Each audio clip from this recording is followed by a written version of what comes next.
Morning, guys. Welcome to Coffee Chat.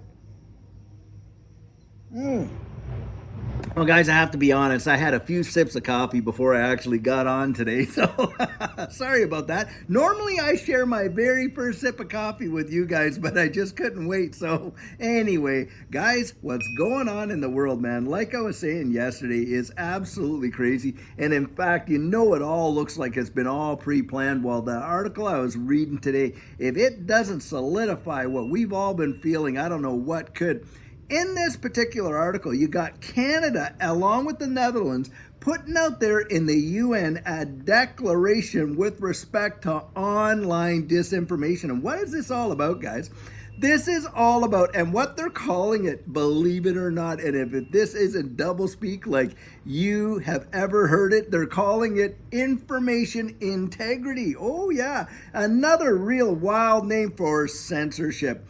Basically, what the deal is this, and you have got a lot of countries out there. You got Canada, the US, Australia, Great Britain, a bunch of different countries, Japan, all signing off on this whole deal with the UN. And basically, when you think about that, the UN is going to trump the US Constitution when it comes to this, because what they're dealing with here is our free speech. And basically, the idea is, there's just so much information going out there that, a person online doesn't know what they're reading is, if it's true or it's not true. And so we have got to craft some kind of legislation globally to manage this, and we need information integrity. Guys, come on. This is absolute nonsense, especially when you consider who's the ones putting it out there. Because basically what they're trying to say is, we should just be able to trust our local friendly neighborhood government to give us all the goods and information. And that's the only source that can really be relied upon as being genuine and authentic. And you have got to be kidding when you think of how many situations our governments have literally kept us in the dark and flat out lied to us about various events and on and on and on. And yet they want to come out and sit on this high horse in this ivory tower and decide for you and I what is real information and what is misinformation. Look, guys, I thought way back when we were growing up, and this is how it was, that you get to be a particular age or an adult or whatever, and you start to develop your own critical thinking, and you get to decide what you're going to believe or why you're going to believe it, or if you're not going to believe it. Now they're out there telling you, we don't think that this is credible or believable, so you're not even going to get to hear it or see it because, your opinion on it, if you might decide to believe it, but we don't think it has any authenticity to be believed, so therefore it's got to be misinformation, and we're just going to take it out of the public forum, and you're not even going to get to decide. Now, this is absolutely ridiculous, and they're literally talking about putting the handcuffs on a lot of social media platforms, literally taxing and fining them, and making them pay into the coffers, if they don't acquiesce to this kind of nonsense. And you got to think of all these big players out there like Alphabet, Google, YouTube, and all this. Not how would they want to get behind this? Or, Twitter, now known as X, they're really putting the squeeze and trying to force their narrative down the throats of all this social media and use the social media platforms and make them enforce this kind of nonsense. And it's going through the United Nations. I'm going to put the link right down in here so you can read this thing for yourself, and you can see that I am not exaggerating. I am not making it up. This is exactly what's going on. And to me, it's almost like, it's speak now or forever hold your peace. We've got to get out there and say, hold on, put the brakes on this. Where on earth did we as citizens acquiesce, our freedom of speech and the liberties that people in our family lines literally fought and died to protect, so that you bureaucrats can go out there and craft some sort of unilateral global, agreement and to strip us of those rights? Absolutely no way. That's why we have to be out there, guys. We cannot sit back silently and allow this. And how many of you heard about this article? Yep. This is one that the mainstream is not out promoting, are they? You would think they would be the ones out in the front line beating that drum as bad as they could, but nope, they're not out there. Where are we getting this? I read this on Zero Hedge and stuff like that. And you can absolutely fact check it and find out if what this thing is saying is, because I have fact checked. It is absolutely a fact of what's going on. And I'm telling you what, guys, that's the deal. And it's not gonna, we're gonna wake up one day if we don't get out there and really vocalize what our position is and stand up for the rights that we have. And remember, like I said, what was the cost of having those rights, right? How many people literally died in the American Revolution? What about all the other wars that people fought and died so that we could have these liberties? And our families' bloodlines paid the price. And now they want to take that away? Nothing doing, no way. Guys, we have got to be able to get out there in a very proactive way, vocalize our concern that, hey, we're not for this kind of stuff. And this is why I say, you start writing your senators, you start writing your congressmen, because the United States has literally signed on to this deal as well.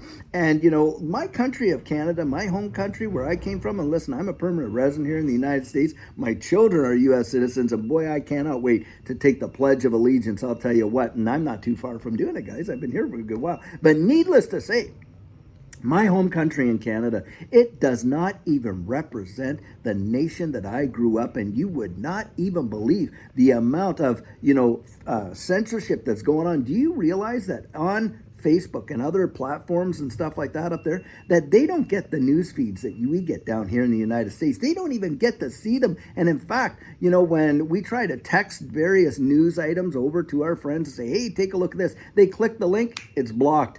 Guys, you are being censored, and it's not an information integrity. What a spin, if you've ever heard one. What doublespeak. It's practically Orwellian what's going on. And for those who get the drift, and maybe, generation, when I was a kid, 1984 by George Orwell was required reading in school. Well, now I bet you they'd like to take that book and throw it on the fire heap over there, because it literally is spelling out the dystopian, government-controlled future that they want us to live in is written right into the pages of that book. I'll tell you what, go read it. It's an absolute good read, I'll tell you.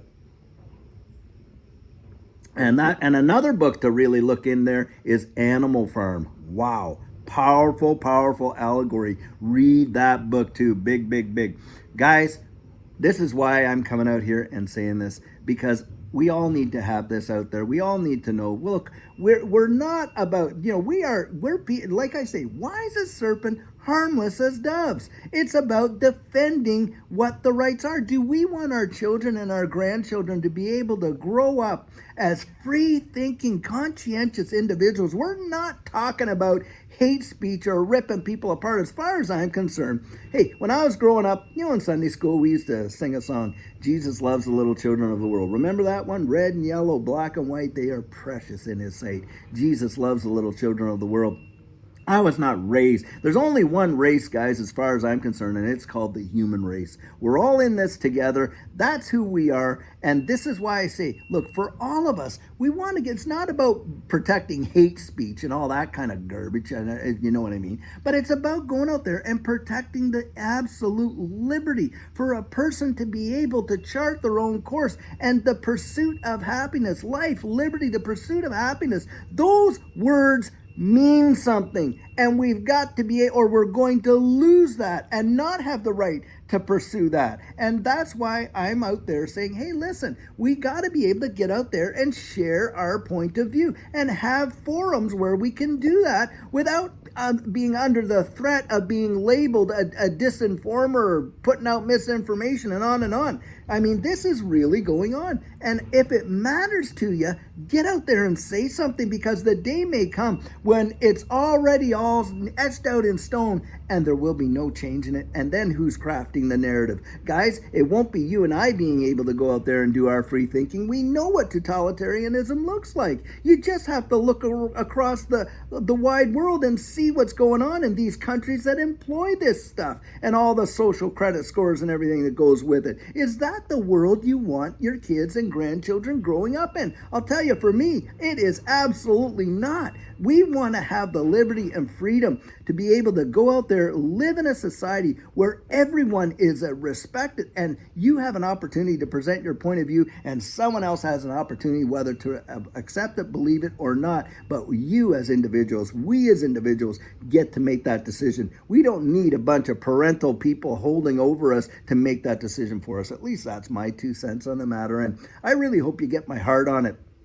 Because it's not about spreading fear and all this kind of stuff. It's literally saying, hey, it's time to kind of wake up to what some of these big time global elites are doing and how they're literally, destroying the liberties that our families paid for so dearly over in the UK. Come on, the heavy price that was paid over there. And yet now you got, people that have been born into a situation, these legislators now, that have no memory of what their fathers or grandfathers and grandmothers paid for so that they could have that liberty, and they're crafting laws to literally destroy it. Flanders Field, I'm telling you, you'd think they'd be rolling over in their graves, but that's what's going on. Anyway, guys, I really love you. I really want the best for you. And this is one where I think we need to get out there and truly start saying something before it's absolutely too late.